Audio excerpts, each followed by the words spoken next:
encontramos algo bastante interesante. Jonás se monta en dirección a Chipre, contrario a la dirección de Nínive. Jonás significa paloma. Jonás significa quien lleva un mensaje de paz. Pero hay un problema: el que tiene la palabra para traer salvación quiere ir a traer juicio, porque quiere abstenerse a predicar la palabra. Entonces me encuentro con un Jonás que cuando va a dirección a Chipre se mete no en un barco de pasajeros, sino en un barco de mercader. Porque cuando quieres huir de la presencia de Dios, hasta el peor monopatín es mejor que un coche. Siempre vas a buscar la manera de huir. Por eso es que cuando encontramos que Adán y Eva pecan, ¿con qué se cubren?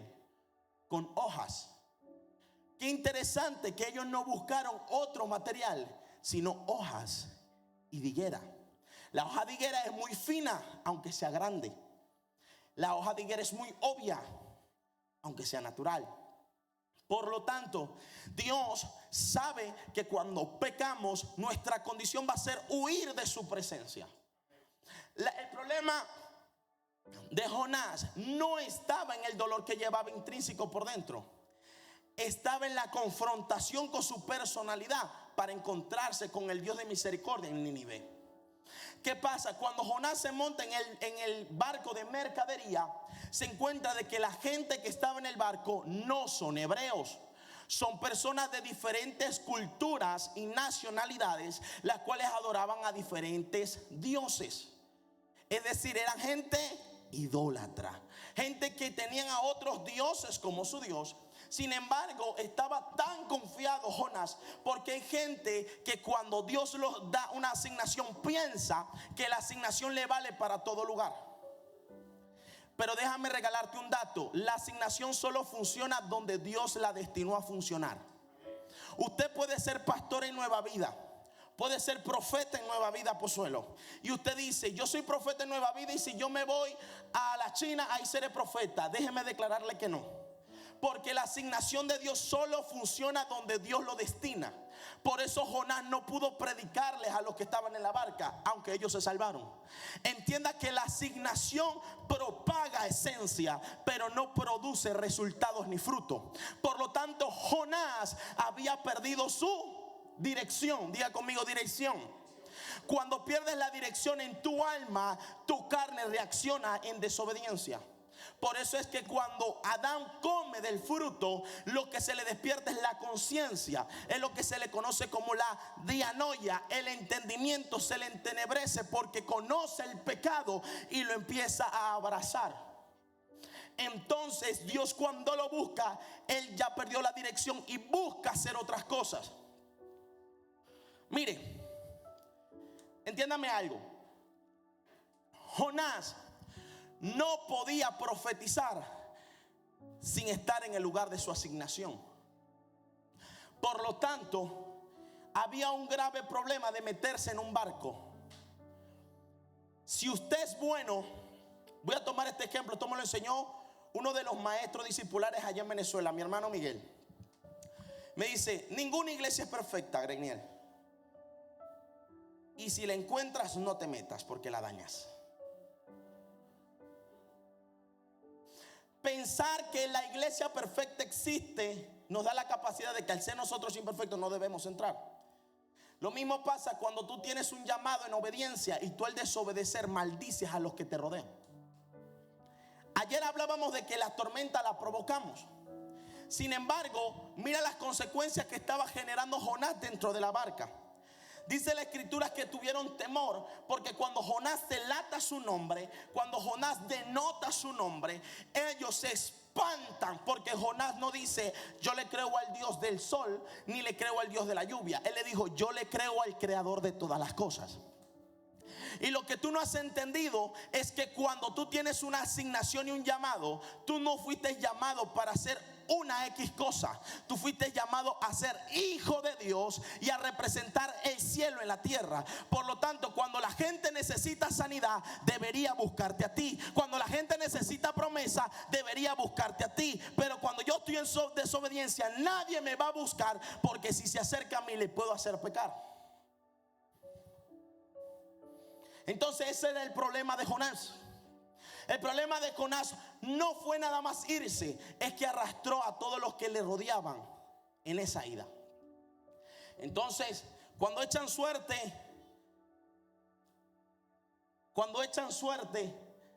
sortean para ver quién es el culpable. Aparece Jonás como culpable. Y hay algo que tiene el pecado. El pecado te adormece. Jonás en la barca, ¿cómo estaba? ¿Cómo estaba? Porque cuando tú desobedeces, te duermes espiritualmente. Y mientras la gente estaba sufriendo por su causa, él ni estaba ni pendiente.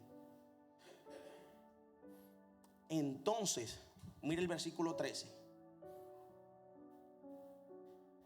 Dice la escritura que cuando ellos trabajaron para hacer volver la barca, hay un símil bastante interesante, porque es la misma manera como nosotros intentamos obtener el cielo con las obras.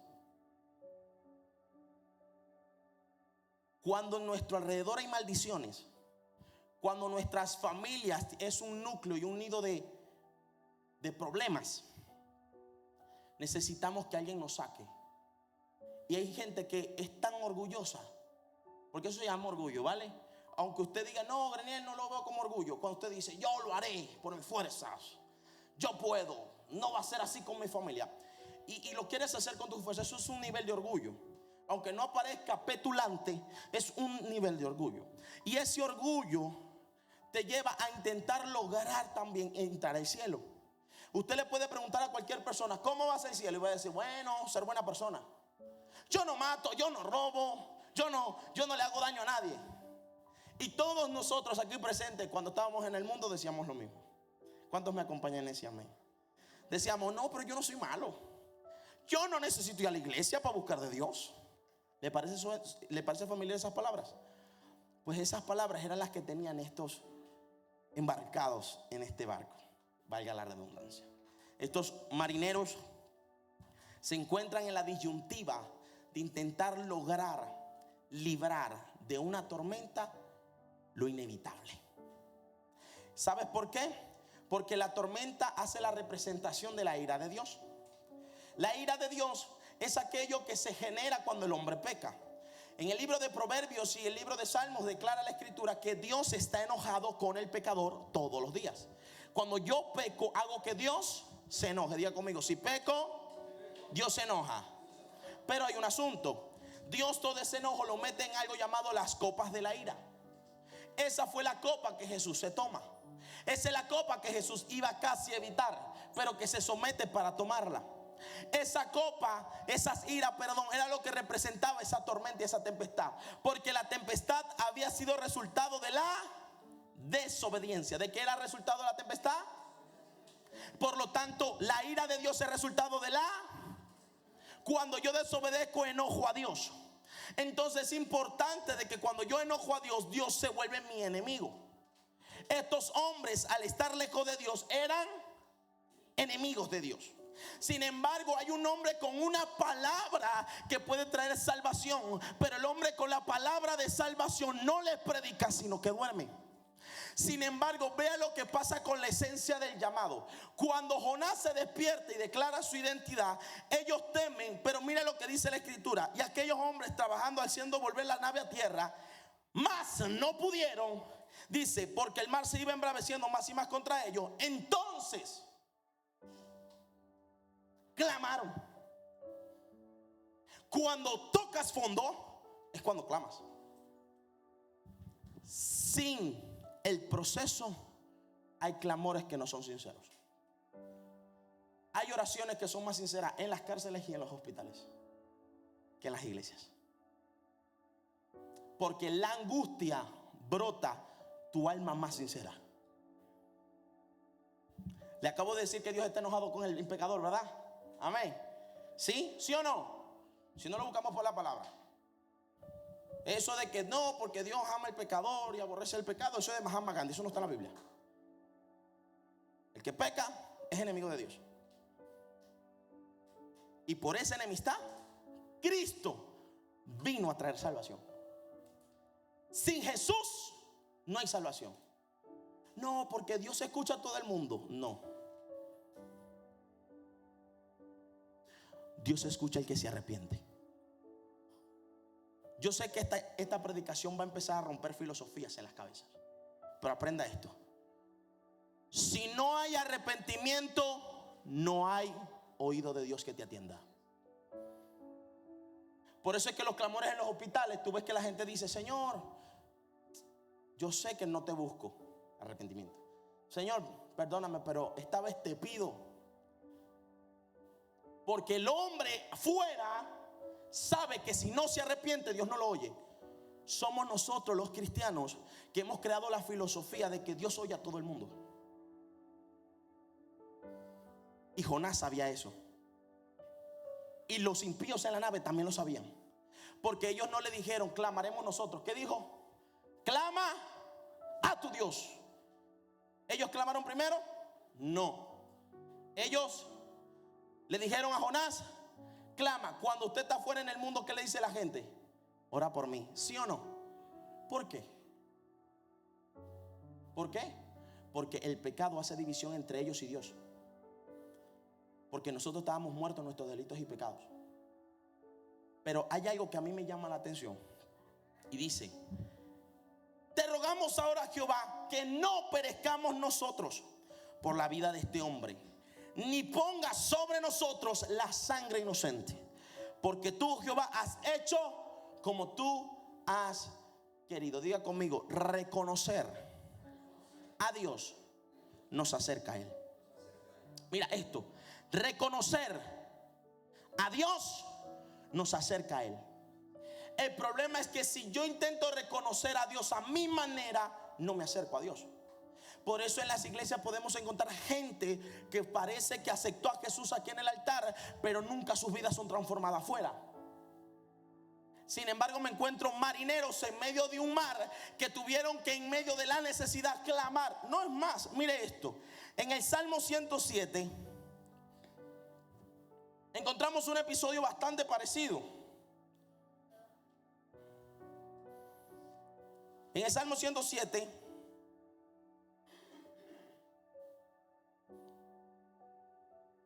quiero leer un texto bastante interesante.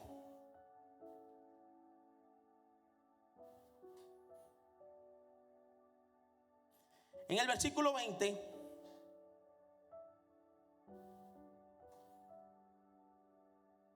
vamos a leerlo desde el versículo 18. Dice: su alma abominó todo alimento y llegaron hasta las puertas de la muerte.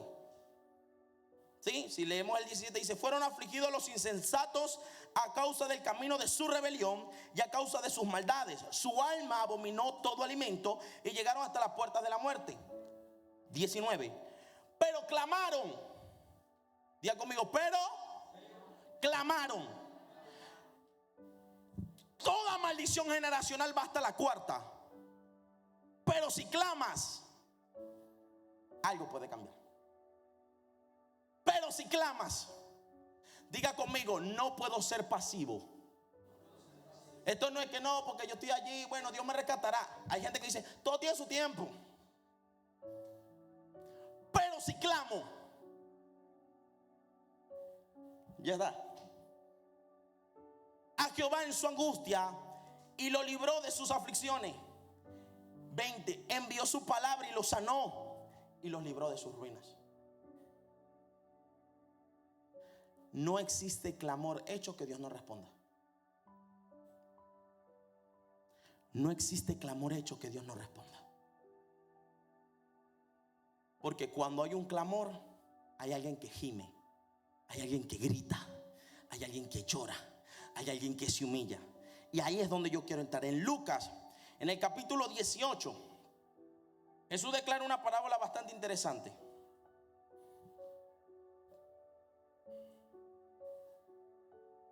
Versículo 13, vamos a leerlo. Para resumirle la historia y luego lo leemos. Jesús compara a los publicanos con la gente pecadora del mundo y a los fariseos con gente petulante que crees que es justa. Los compara a un Jonás, tan moral como para no declarar una palabra que pueda salvar a alguien. Les explico qué pasa. Mas el publicano, estando lejos, no quería ni aún alzar los ojos al cielo, sino que se golpeaba el pecho diciendo: Dios, sé propicio de mí, pecador. En la TLA dice: el cobrador de impuestos, en cambio, se quedó un poco más atrás. Ni siquiera se atrevía a levantar la mirada hacia el cielo, sino que se daba golpes en el pecho y decía: Dios, ten compasión de mí y perdóname por todo lo malo que he hecho. Y en el versículo 14 digo: os digo que este descendió a su casa justificado antes que el otro, porque cualquiera que se enaltece será humillado, y el que se humilla será. Cuando hay clamor, hay humillación. ¿Sabía que cuando oras puedes orar sin humillación?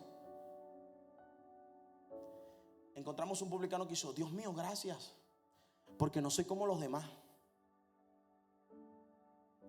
Ayuno, diezmo, no soy como los demás. Para mí, él no oró a Dios. Para mí, él oró a su conciencia moral.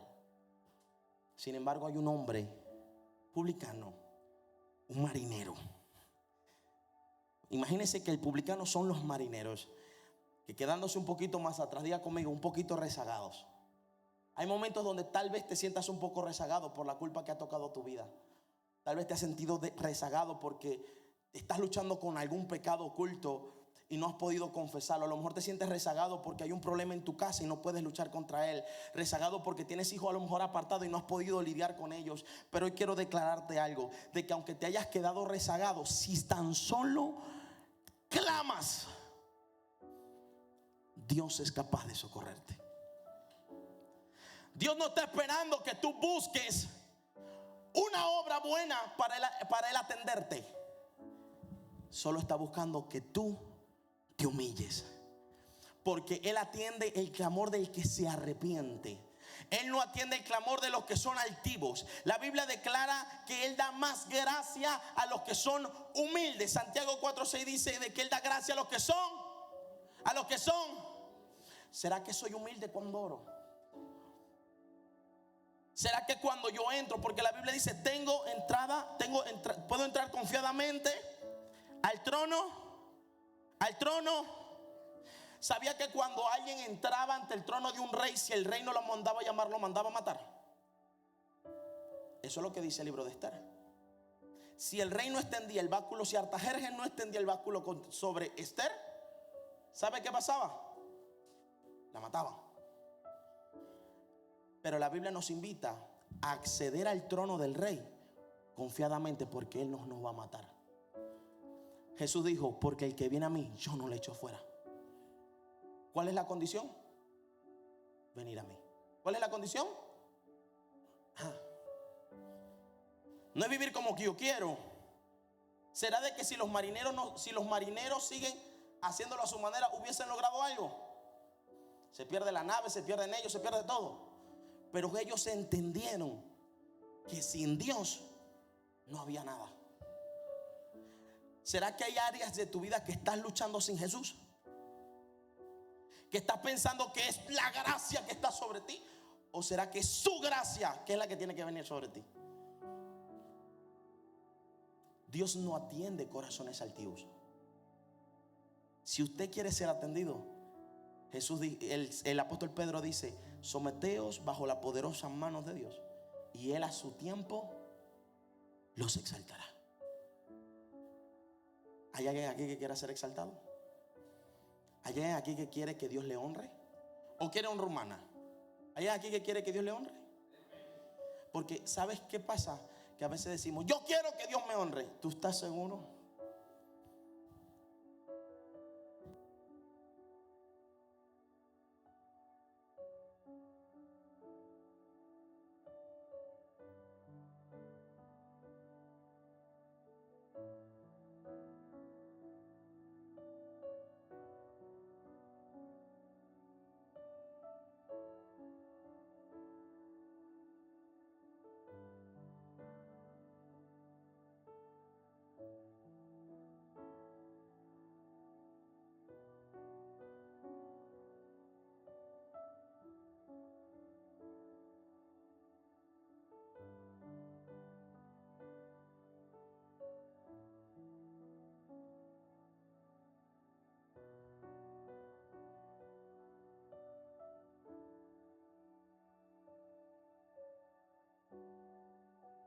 poquito con un versículo. Dice que después que ellos lanzaron a Jonás al mar, que todo se calma, dice que dieron sacrificios y votos a Dios. Cuando hay una vida arrepentida, hay frutos dignos de arrepentimiento. Por eso es común y natural que cuando te arrepientes, tienes que cambiar obligatoriamente. Diríamos en Venezuela, a juro. No, es que poco a poco. Esta gente no fue poco a poco, ¿no? Esta gente dijeron, o aceptamos o nos morimos. ¿Qué hacemos? ¿Qué hacemos? Hoy quiero hacer un llamado. Si tú tienes que reconciliar algo en tu vida con Dios, quiero que puedas orar conmigo y permitir que Dios toque tu vida. Porque te voy a asegurar algo. Si tú te humillas, Dios en su tiempo te va a exaltar. Recuerda que el clamor de quien se arrepiente, Él lo escucha y lo atiende.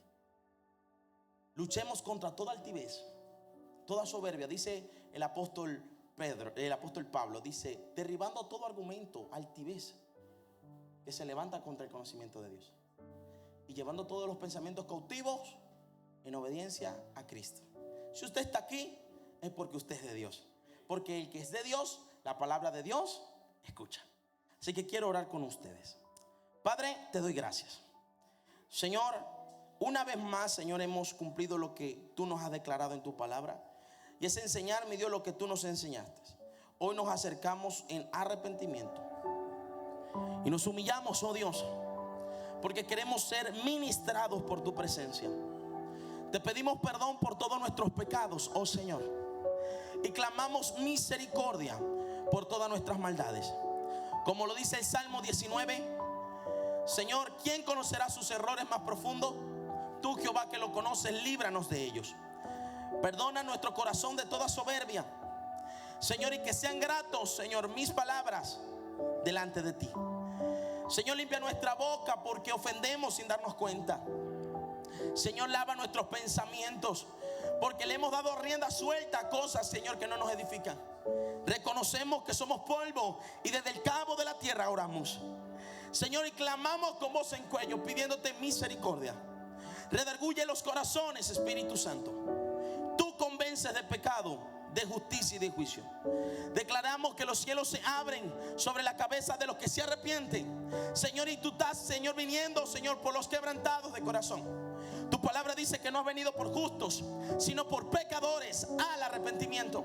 Nos invitas a arrepentirnos, a tener, Señor amado, una metanoia, un cambio de mentalidad, Señor, a poder cambiar y reflexionar de cómo hemos vivido y abrazar la santidad que solamente a tus hijos se le demanda.